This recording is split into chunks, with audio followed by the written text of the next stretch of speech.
Greetings to all of you. Today's topic is about kinematics. This topic is mentioned in your syllabus and I'm gonna explain it. So kinematics is about motion without the cause of motion. It is the branch of physics which deals with the study of motion without its cause. It means that we are not going to discuss forces, which is the cause of motion. So we will discuss only about motion. We will discuss only motion. What is motion? First of all, you have to clarify this. What is motion? Motion is defined as when a body changes its position with respect to its surrounding, then the body is said to be in motion. It means that if a body is moving with respect to an observer and an observer observing the object, that body is moving with itself, with the observer, it means that that body is in motion. It doesn't depend as we see that the body is at rest sometimes, but it is in motion. For example, we are in the train and the passengers look into each other. They are considering themselves like they are at rest, but with respect to an observer outside the train, they are observing that these passengers are in motion. So you have to specify the observer. So if a body moves with respect to an observer, then it means that the body is in motion. Otherwise, so that can be simply explained as that the motion and rest are not absolute but relative.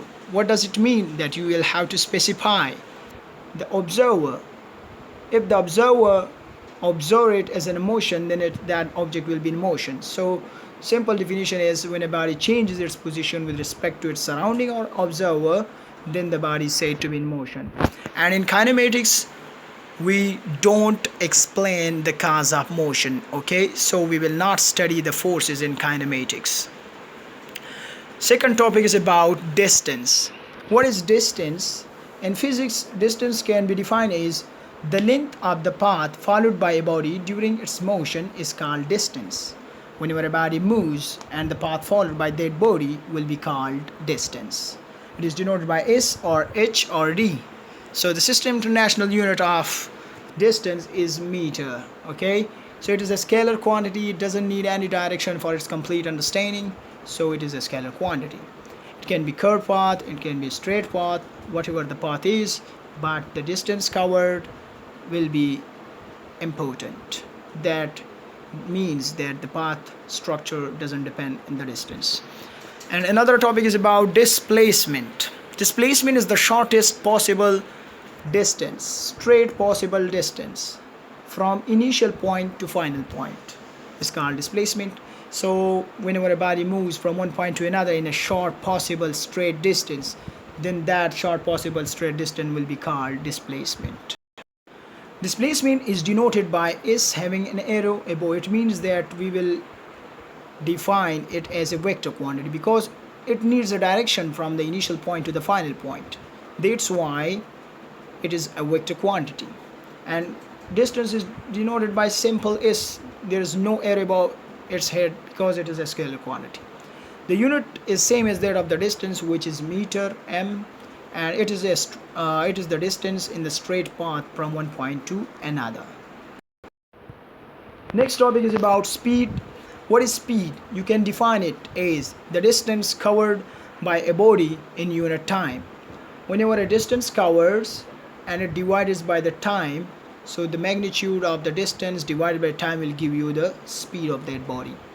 Speed is denoted by v. There is no arrow above its head, so it means that it is a scalar quantity, which means that it doesn't need direction for complete understanding.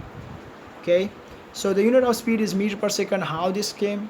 Because the speed equal to distance divided by time. The unit of distance is meter and the unit of time is second. So meter per second is the unit of speed. There are many types of speed, which are uniform speed, average speed, instantaneous speed. These types of speeds can be explained later in upcoming topics. Uniform speed is when the equal distance covered in equal interval of time. And average speed is the total distance covered divided by total time taken. And instantaneous speed is the speed of a body at any instant of time. So these can be explained later in upcoming topics. So the second topic is another topic is about velocity. Velocity is a very simple, not a difficult one, but a little different from the speed. So it is defined as the rate of change of displacement. In this we can study the displacement. There is a change when there is a change in the displacement, and it is divided by the time taken, so that will be called velocity. Velocity can also be defined as the speed of a body in a definite direction. It means speed plus direction will be equal to velocity. Velocity is denoted by v having an arrow above its head. It means that it is a vector quantity. Velocity is a vector quantity. I beg your pardon, this is mistakenly written. It is a vector quantity because it is the change in displacement, which is a vector quantity with time. The unit of velocity is meter per second, same as that of the speed. Mathematically, velocity is equal to change in displacement divided by time taken. So velocity may be uniform, variable, average, instantaneous, etc.